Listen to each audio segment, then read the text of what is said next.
I'd like to note the presence here of a Philadelphian who shared in one of the most difficult but also highest moments of Mr. Pinera's presidency. Ed Briner of Shrem Incorporated, whose equipment, personnel, and expertise helped bring about the rescue of the Chilean miners in 2010. The world watched and the world rejoiced. With that, it is now my high honor to introduce to you the immediate former president of the Republic of Chile, Sebastian Pinera. If you would join me on stage, please.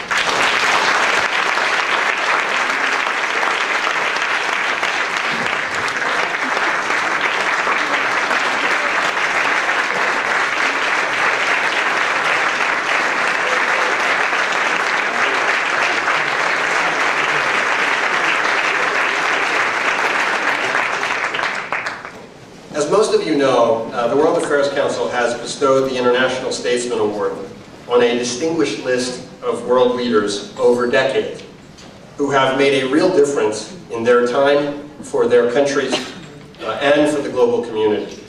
Some have advanced the cause of peace, others respect for human rights, others a greater prosperity. In the recent history of Chile, capped by the presidency of Mr. Pinera, all of those causes have been advanced. As we noted in the materials that we offered you in preparation for this evening, the institutions of the world's economy, which compute these things, have concluded that Chile will shortly emerge as the first fully developed economy in South America. Surely this is a milestone of world historical significance, and all the more so when one considers the steep climb that Chileans have made in just a generation from a much darker situation, not only economically, but in terms of the politics of their land. Chile has lifted itself from despotism to democracy and from relative poverty to relative affluence in a very short time, and largely without global fanfare. For his exemplary leadership in guiding his country through a key part of this transformation, both great and good transformation, and hereby creating a path which can hopefully be emulated by other nations around the world, the World Affairs Council of Philadelphia is pleased to offer Mr. Pinera its International Statesman Award. To present the award to Mr. Pinera, I would like to call on Council Vice Chairman of the Board and a vital force in shaping the future of this organization, Co-Chairman and CEO of Dilworth Paxson, AJ Raju. AJ?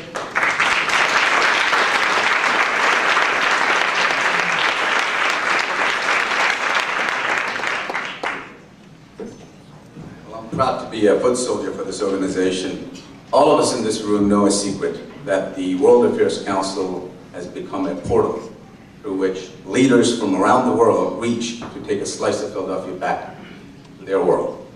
And the past 65 years, as impressive as they have been for this organization, I think they're merely a prologue for all the great things that will happen in the coming decades. And I'm proud to be a foot soldier, and I know all of you are proud of it as well. And Mr. Pinera, on behalf of my fellow directors, the leadership, Greg Snyder and his team, and the great constituents we serve, it's my pleasure to give you the International Statesman Award.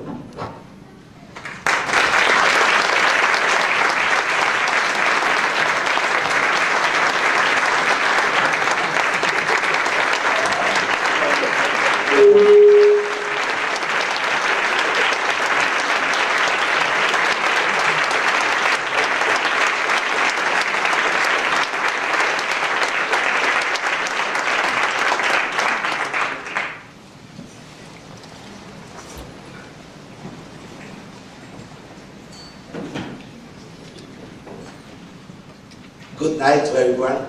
I have a small problem with my voice. Let me first express my deep gratitude for this award. I appreciate very much, and I'm extremely grateful. So in the name of my wife and myself, this is another opportunity to visit this great state of Philadelphia. And let me first of all thank our honorary council, Mr. Benjamin and his beautiful wife, Sarah, because they have been extremely kind with us. Craig, I also want to thank you. Mr. Governor of the great state of Delaware, 3 electoral votes. I remember that President Reagan, it was something that he would never forget about the state, was how many electoral votes they had. And I have realized that the governor also knows by heart the number of electoral votes of every state in the U.S., so maybe you will follow his path. First of all, I would like to apply the miniskirt principle, which is to talk long enough to cover the basics, but short enough to keep your attention. Let me say something about Latin America. Latin America has always been the continent of home. We have had it everything. A vast territory, abundant and generous natural resources. We haven't had wars like in Europe, or religious war like in Ireland, where the people kill themselves in the name of the same God, or the tribal wars of Africa because of how the British divided that continent. But in spite of all of that, we haven't been able yet to take advantage of our great opportunities. And today we are seeing 2 different visions in Latin America. One of them is called the ALBA, and you can put countries like Cuba, Venezuela, Ecuador, Bolivia, Nicaragua. They are following a given path. I think it's the wrong one, because they are not honoring the principles of freedom, democracy, respect for human rights, as I think should be honored everywhere in the world. On the other side, you have the countries that have created the Pacific Alliance: Mexico, Colombia, Peru, and Chile, where we do have real democracy. The rule of law is the rule. We are following market economy principles. At the same time, we're trying to integrate our economy to the world economy. And of course, if you compare the results of these 2 groups of countries in the last 10, 20, or 30 years, you will find the difference. So I hope that Latin America will learn from the past, and will learn that we need to have real, stable democracies, respect for human rights everywhere and for everyone, and at the same time to promote the most important forces of progress, which is freedom, entrepreneurship, innovation. And for that, of course, we need to be able to create the new pillars of the economy, because a stable democracy, a market economy, and a modern state are necessary conditions, but are not enough. All of the Latin American countries need to improve the quality of education significantly. We need to embrace this global economy. We need to promote entrepreneurship and creativity and innovation. And of course, we need to fight poverty and try to create a society with more equality of opportunities. That's the big challenge of Latin America. I know that many countries, including those that are part of the Pacific Alliance, which by itself would be the 7th largest economy in the world, and represent more than 50% of Latin American trade. So in Latin America, we have these 2 visions, and I think that sooner or later people will realize that one of them is wrong, and the other one is better, in order to promote freedom, progress, and defeat poverty, and create a society with more equality of opportunities. In the case of Chile, Chile was the poorest Spanish colony by far. The Spanish didn't find gold in Chile. They only found a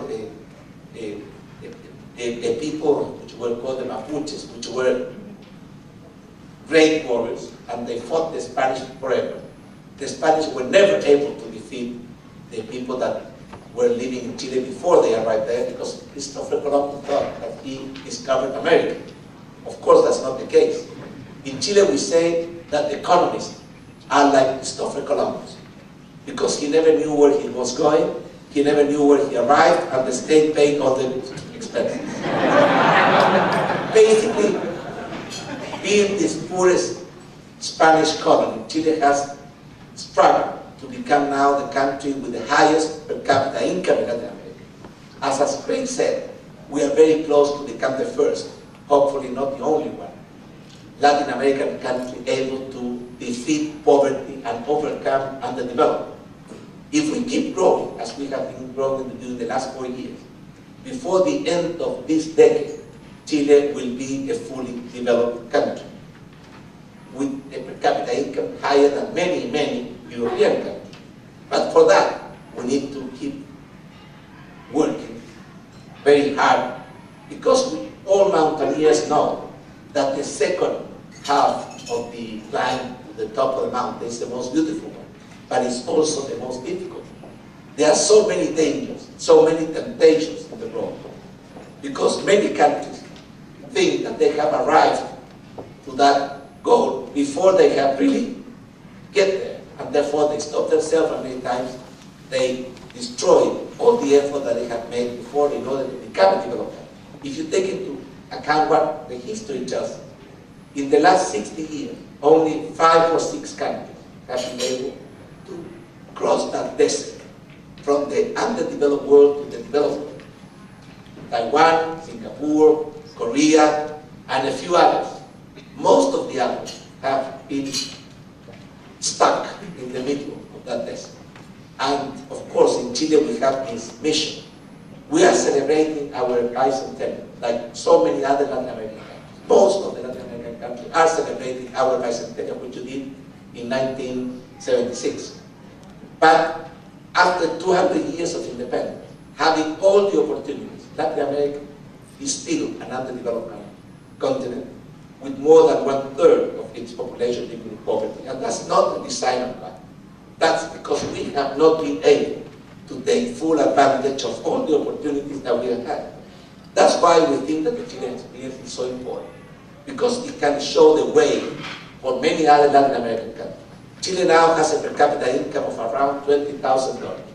In order to become a developed country, according to the World Bank threshold, we need to achieve a goal of 24,000 in terms of per capita income. If we keep growing at 6%, as we have been growing in the last 4 years, we will be able to achieve that goal in 2017. So it's a very significant and feasible goal.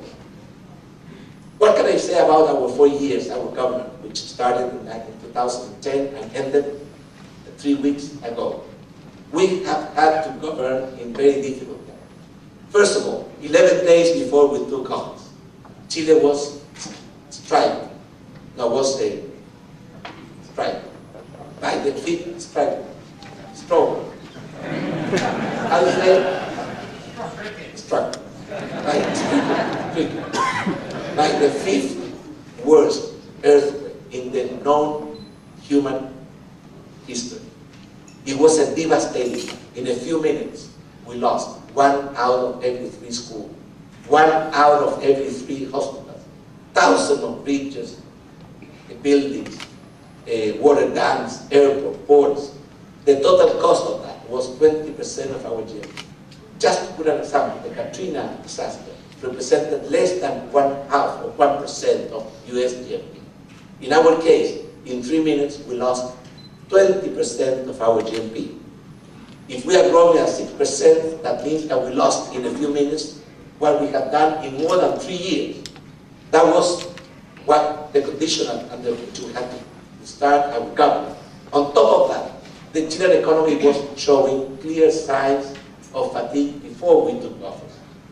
In the former government, the rate of growth was around 3%.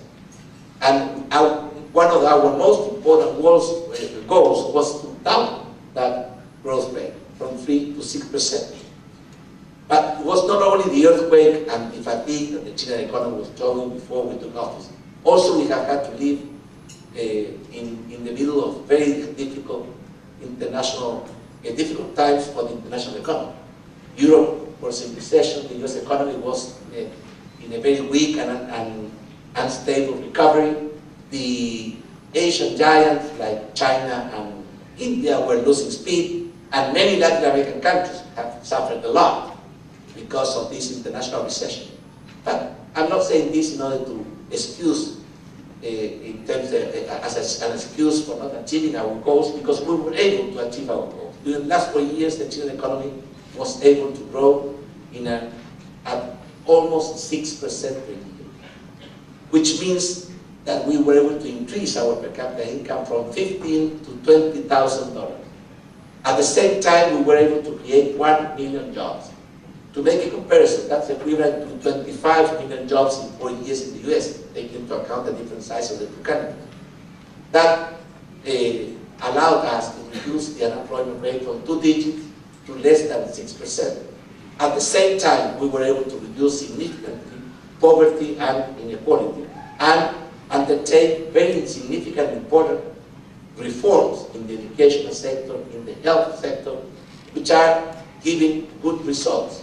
So basically, if you consider that despite all these difficulties, the economy has been growing in a very strong and fast way, we have been able to create jobs to achieve full employment, at the same time reduce poverty, at the same time recover our fiscal equilibrium, because now we don't have any deficit at the fiscal level.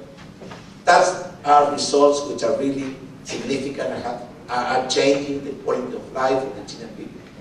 That's why I think that it was a government with good results. I will say, don't judge us according to our intention.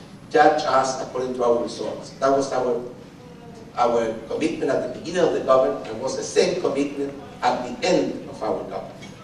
And I would like to finish this work by remembering 2 events that happened during the last 4 years. The first one was the earthquake. Really, the way that we were able to recover, to reconstruct our country, was something that really inspired many other countries in the world that also had to face these natural disasters.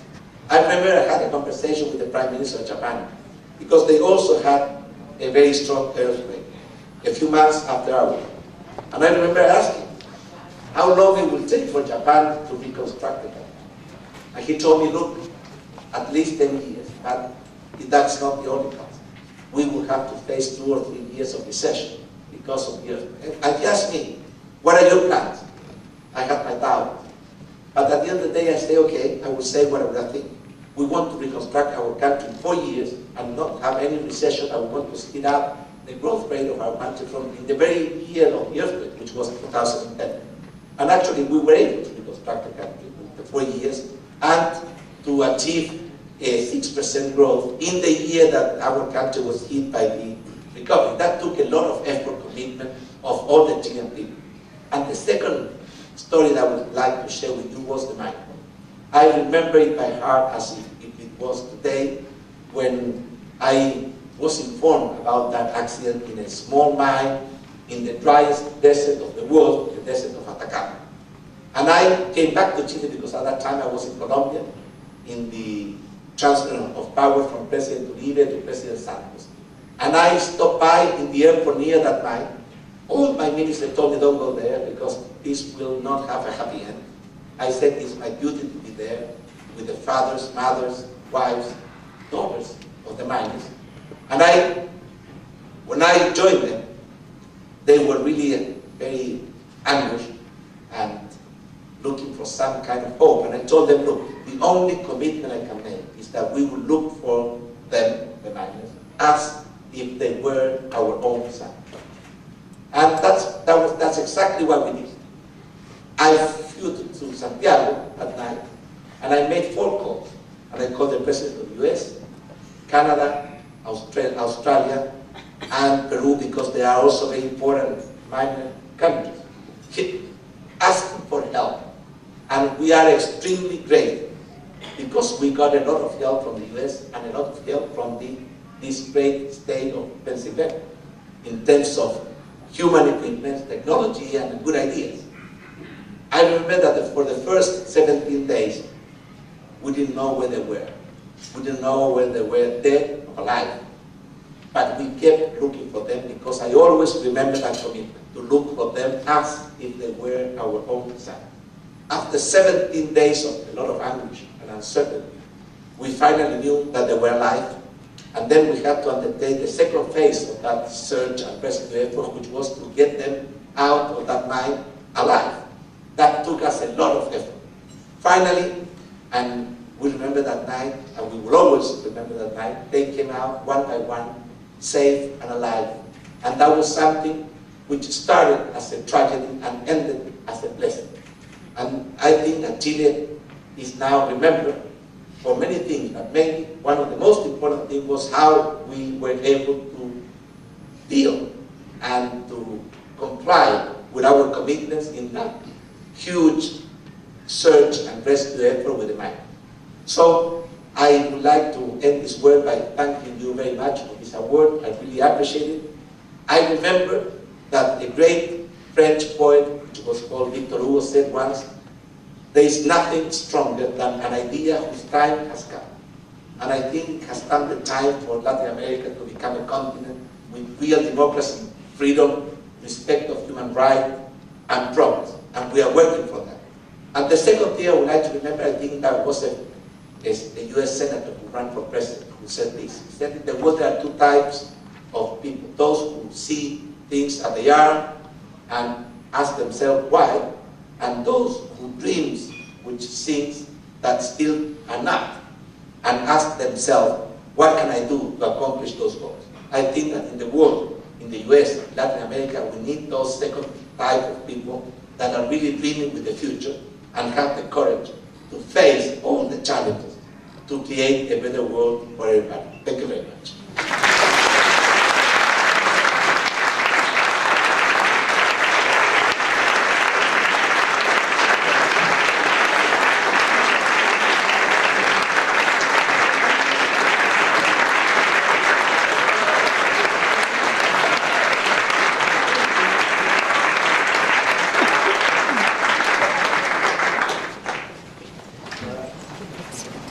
President Pinera has graciously agreed to take some questions. We have microphones if people would like to approach, and we will get to as many of them as we can in the time we have. While people are gathering, let me ask the first question. The record that you described is beyond impressive. Certainly, any American president would be lauded as a hero if the United States could have such kind of performance economically. My question is, if you could boil down the Chilean model, the policies that you felt were effective in your country, to two or three most important points, what would they be? I would say that the first one was to unleash the forces of innovation, entrepreneurship, creativity, because that's the real source of progress.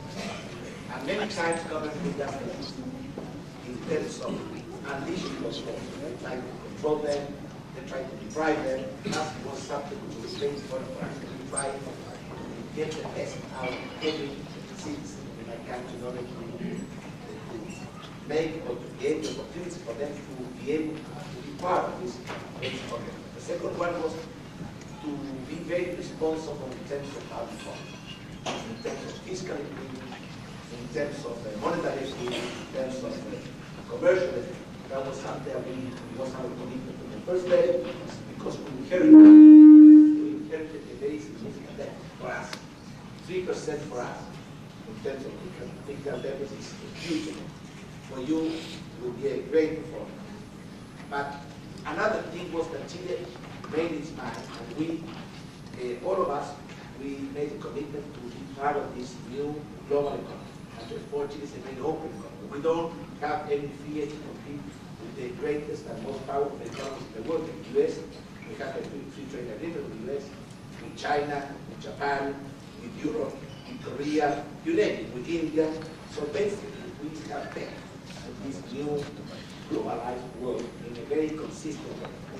That was a second very significant principle that we have applied for the very beginning. And the third one, which is important, we tried to convince that what we're doing was to the best benefit of each and every Chilean, and particularly those who were the poorest or the middle class in Chile.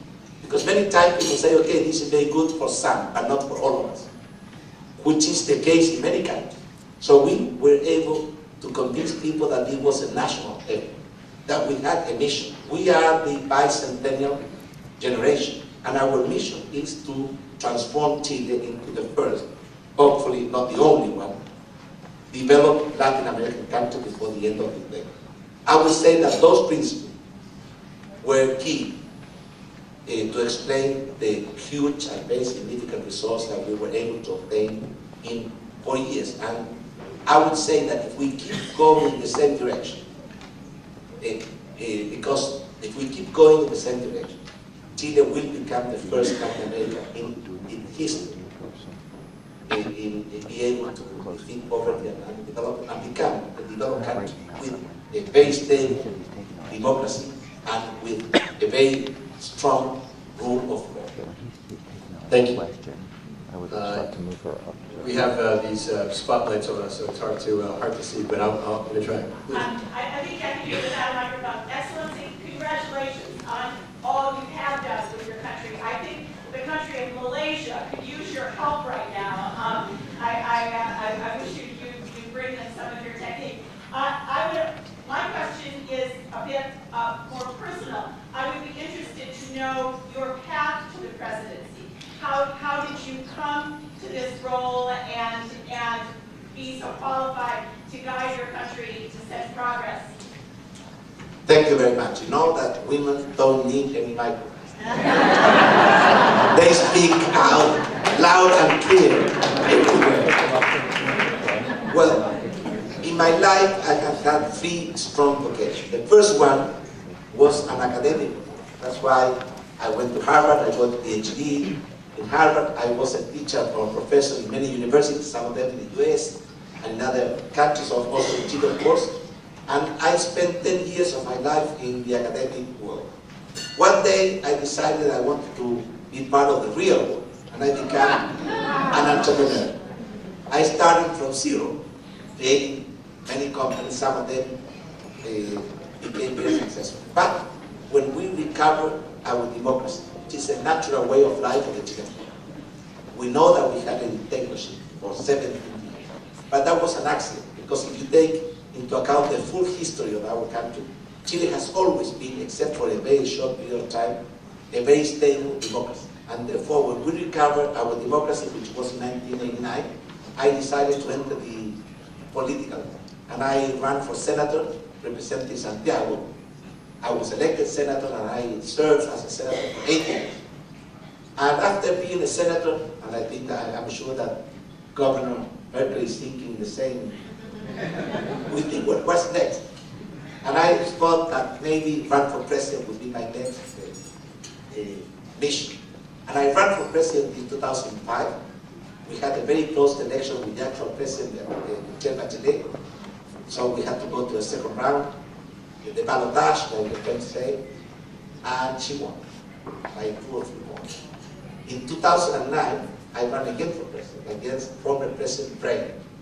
And the second time was my time, so I was elected president. That's basically how I got there. But my real vocation is the public service, the political life. Because in the private sector, you can do a lot of things, and I'm sure that you have a lot of opportunity.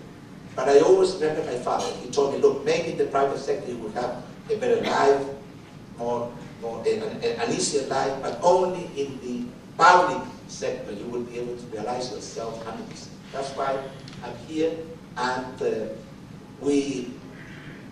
despite that the presidential period in Chile is only 4 years, you cannot be re-elected here, but you can be elected as many times as you can, but not immediately. So you have to wait for 4 years. Maybe that's a good way so president don't become candidate, which is something that happens in many countries where you have an election like the US.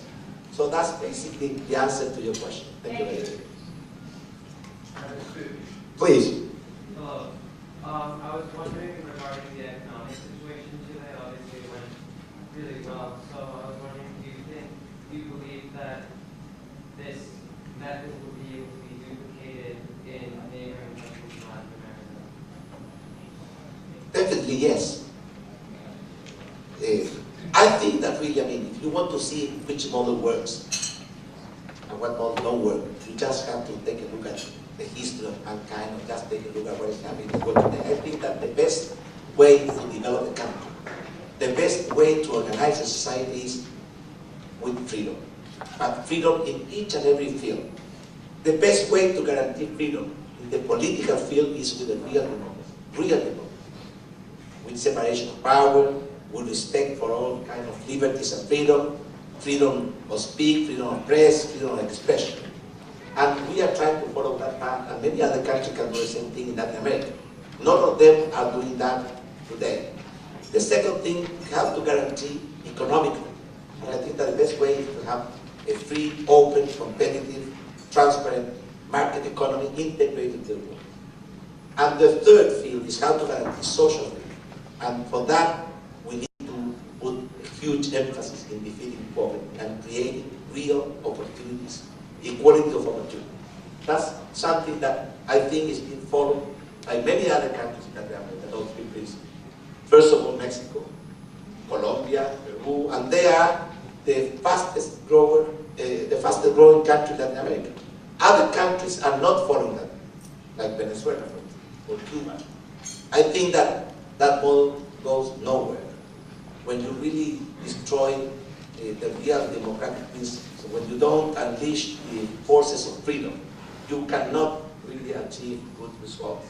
So I think that what Chile is doing, to some extent, is also being done by other countries like Peru, Colombia, and Mexico, which are also doing very well.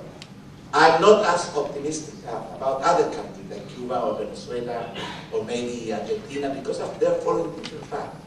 Of course, each country has the right to decide how they want to run their own business.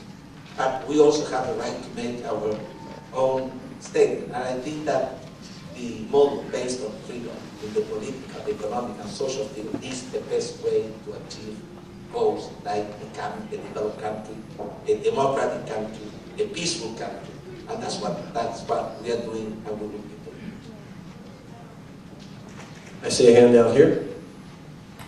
Hi, congratulations again.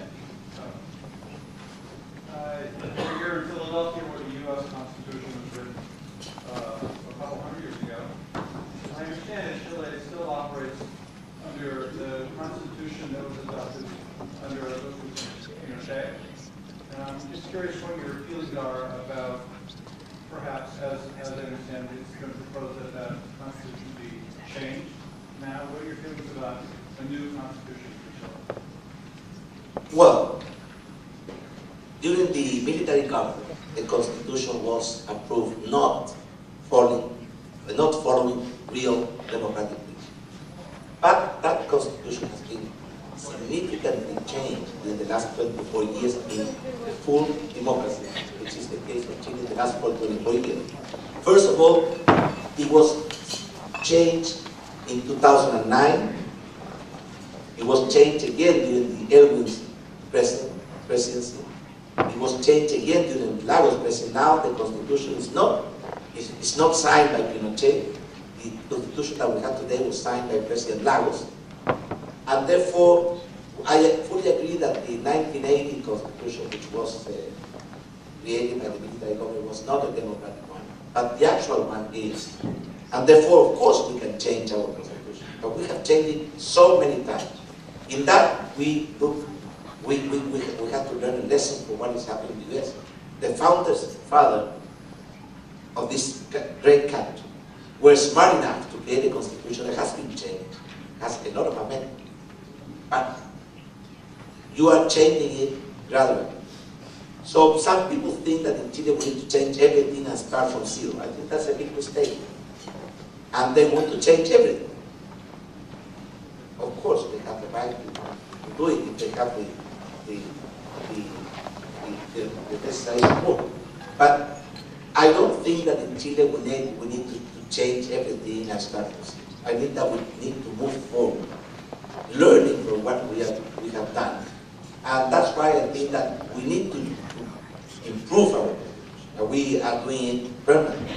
But the idea to start from zero and create a new constitution is something that has happened in countries like Venezuela, Ecuador, and normally people do that in order to increase the power of the state or the power of some groups of the country. So that's a discussion that we're having in Chile right now, because the new government is undertaking some very significant reforms. One of them is a dramatic increase in the tax system of our country. Another one is to change to change the constitution and start from zero. I think that those are not good ideas, but of course, Chile is a democratic country. People have the right to choose the way they want to follow, but we also have the right to express our opinions. And therefore, to summarize my answer is, of course, we need to improve our constitution, but our constitution has been changed so many times in a full democratic system that is not anymore the constitution of the military government, it's the constitution of our new democratic system. Question over here for another student. Good evening, Mr. President. My name is Anthony Williams, and I attend Bowdoin High School. I wanted to ask you, as a developing Latin American country, what is the greatest political obstacle or challenge that you've had to face so far? First of all, it's very easy to stay as an underdeveloped country. So many countries are underdeveloped today, and so few have been able to cross that desert and become a developed country. So you will face a lot of things. But if you want me to mention two, I would say the first one is to think that you have already arrived when you have, and try to live as a rich country without being one. That was the case of many countries in Europe, and you see how they are suffering now because they were living beyond their means. And that's a danger in countries like Chile, because people now think that they have all the rights if we were a developed country, but not all the obligations or all the duties that we have to fulfill in order to become developed. That's a very significant danger, which is basically populism. And there are many politicians that are offering people everything for now. And you know there is no such thing as a free lunch. In order to become a developed country, you need to do your best effort. That's one thing which are difficult that we are already facing. And the second one, of course, Chile is such an open economy that we are very much relying on what happens with the national economy, and particularly China. China has become now by far our most significant trading partner. And therefore, if China is losing speed, that will affect the prices of our commodity, that will affect international trade, and that's another area which is is a source of concern for us. But the most important difficulty is not beyond our region, it's within our region. And basically is that many times countries think that with populism or demagogy they can achieve goals. And you know that in order to become a developed country you need to earn it. You need to do your best, you need to do a lot of effort.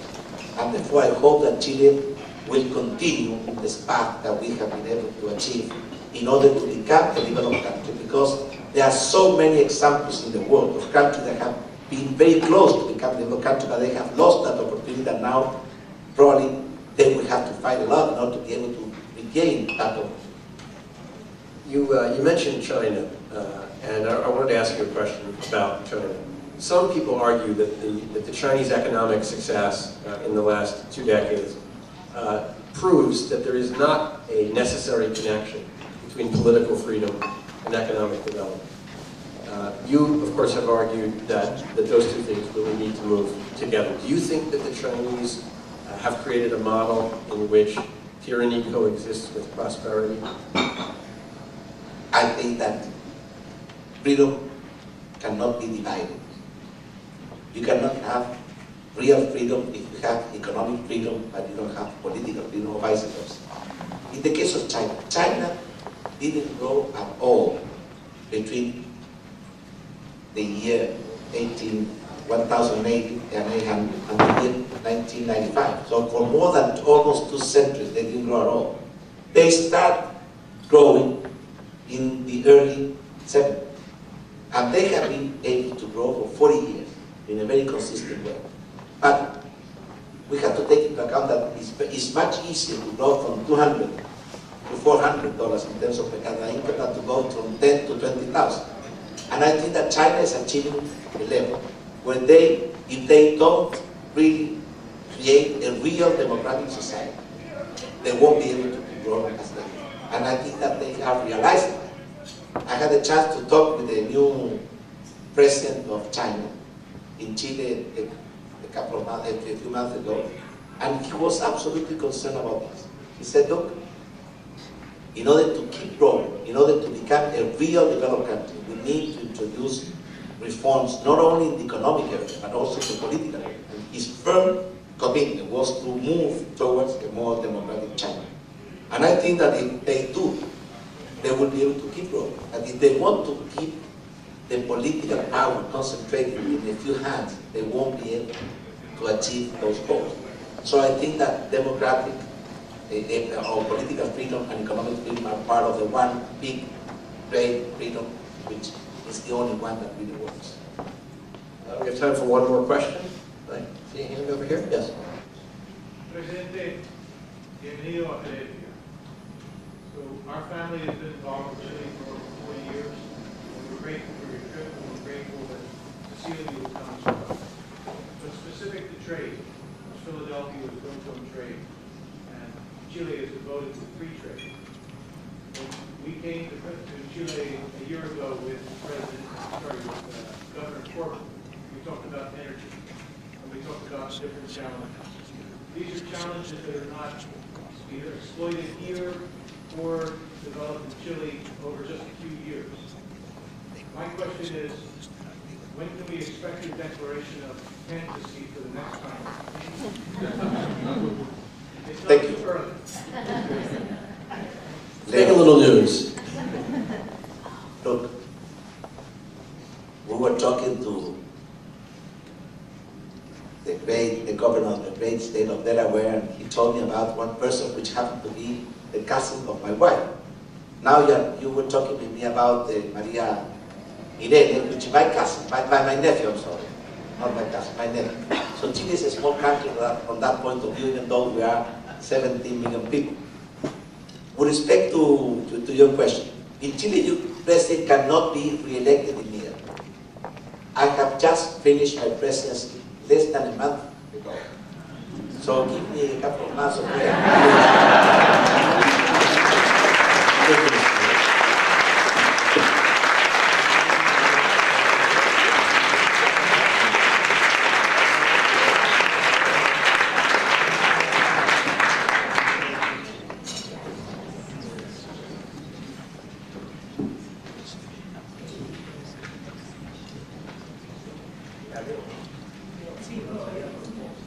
I would once again like to thank President Pinera and Mrs. Cecilia Morel for being with us this evening, and to express our appreciation for the President's really thoughtful remarks. And I think what you just heard, a candid exchange of views in our question and answer session. We're going to turn now to the portion of this evening devoted to the 65th anniversary of the World Affairs Council. I'd like to call to the stage another vice chairman of our organization and the chairman of our education committee, Michael Farrell, managing director of SEI Private Welfare. Michael.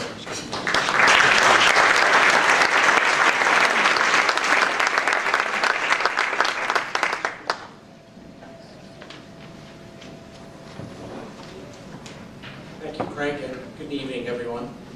As all of you know, the World Affairs Council in Philadelphia fulfills its mission of public education on matters of national and international significance through a three-legged stool, which we've summarized as talk, teach, and travel. With regard to our education program, the teach component of our work, much can be said because much has been accomplished over the last 65 years. At least 250,000 lives have been touched directly through participation in the Council's education programs for both middle and high school students. If not uniquely, then certainly it is rare.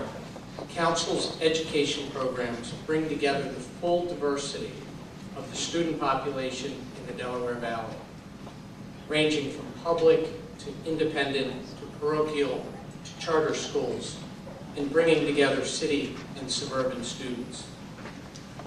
One of the crown jewels of this program for more than 30 years has been the Council's unique partnership with the School District of Philadelphia in first creating and then bringing to a successful and ongoing fruition the William W. Bodine High School for International Studies. The school's terrific principal, Deborah Jump, is here with us tonight. Deborah?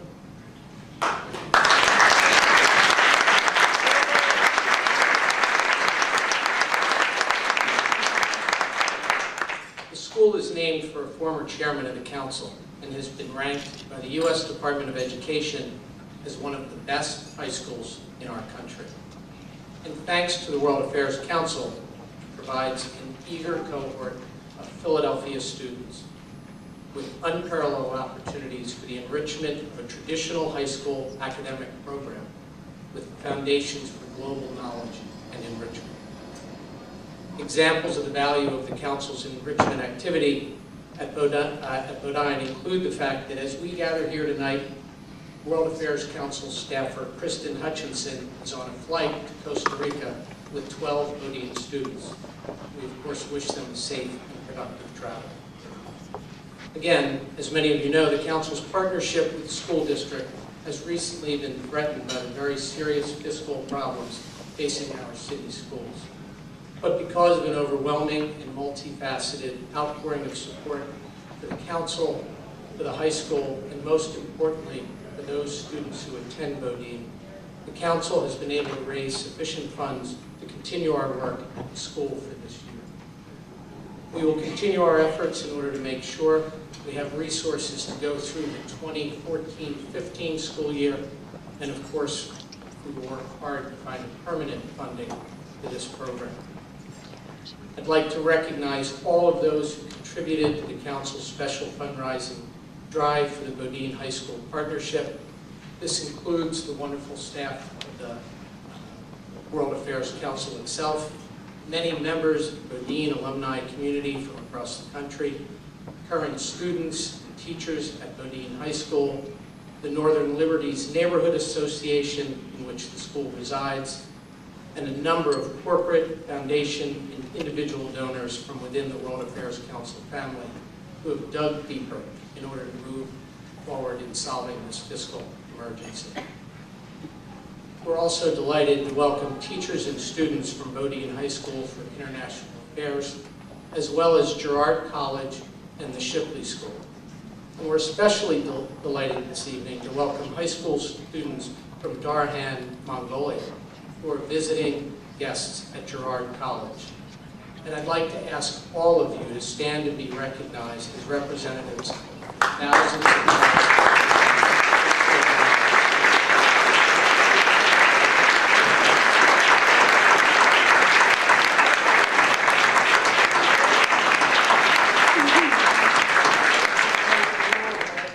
Finally, let me call on Rochelle Rivera, a junior international baccalaureate student at Bodine High School, to present to former President Pinera a symbol of this amazing high school community.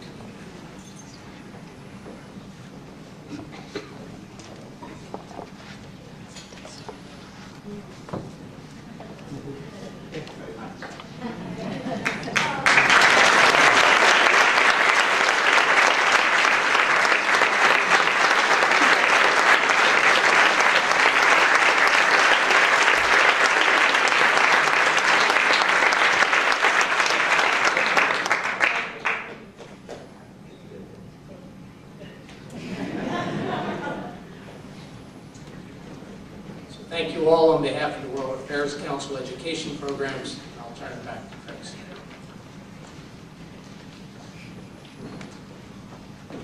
Thank you, Michael. Thank you, Rochelle. As we prepare to close this evening's program, I want to speak for just a couple of minutes about the history of this fine organization as we mark its 65th birthday. It was shortly after World War II when a group of visionary Philadelphia civic leaders convened to create the World Affairs Council of Philadelphia. They understood, quite correctly, that the war and the development of nuclear weapons had changed the world forever, and had changed forever America's role in the world. They understood that despite the apparent protection of two great oceans, peaceable neighbors, in the world that was emerging in their time, America could not retreat to its prior historical place of isolation from global affairs. But while that was clear, it was not clear what role America should play in the new world beyond the Second World War? Were we to be the world's policemen, making interventions among the 50, and then 100, and then 150 new nations created out of the ashes of the pre-war colonial empires? Could our geopolitical and ideological competition with the Soviet Union be kept a cold one? Or did the world face the possibility of a third world war, a nuclear war, which would not only have been the war to end all wars, but perhaps the end of civilization itself? Critical times call for critical decisions. And one of those decisions made here in America's birthplace was to create an organization that would take no position on the great debates of that time or future times, but would offer forever a serious, neutral platform on which matters of public policy could be thoughtfully debated. The founders of this organization envisioned, and we strive today to embody that vision, that the World Affairs Council would be a sort of well-placed corner store in the American marketplace of ideas, an independent and indispensable crossroads at which different points of view meet, are explored, and from which conversations and ultimately decisions can take shape. In the history of this organization, from this podium, truly important things have been said, which have made truly important things happen. One can speak of the major gaffe made by then candidate for president Ronald Reagan back in 1976, which some argue cost him the Republican nomination for president that year and then became a trivial pursuit question. Or an occasion much more recently, fast forwarding to this very year, when the Department of State decided not to allow the Iranian ambassador of the United Nations to come to this podium. The Council has been and remains at the center of American history over these decades. But at the same time, we are leaning hard into the embrace of the 21st century. We have a globally available weekly podcast on TuneIn Radio. We stream live over the internet to the world our Great Debates programs. Our growing ranks of the Millennial membership and the GLI program point to a future of great leadership for the organization. In our education program, our already acclaimed Global Smarts mentoring program for middle schoolers is another example. And then there is our truly unique citizen diplomat trips, like the 4 we are planning this year to Iran. And in 2 weeks, you will be able to learn about all of this in a very 21st century way by downloading our new mobile app from the Apple App Store. In my view, looking forward, we have never been more necessary. There are limitless sources of information in today's world compared to 1949, but so much of it is heat rather than light, cacophony rather than symphony. So much of it is sloganeering, sound bites, and sensationalism. The Council strives to be, through all 3 legs of our stool that you've heard about this evening and that many of you know about for years, talk, teach, and travel, the source of a different kind of information. I thank you all for your loyalty to this organization and its proud mission. And I need my glass. Excuse me.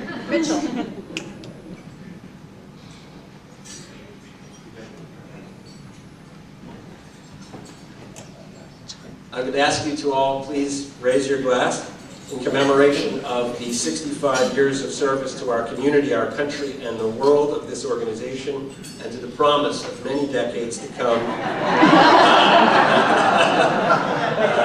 big glass. Ladies and gentlemen, let's please drink to the World Affairs Council of Philadelphia.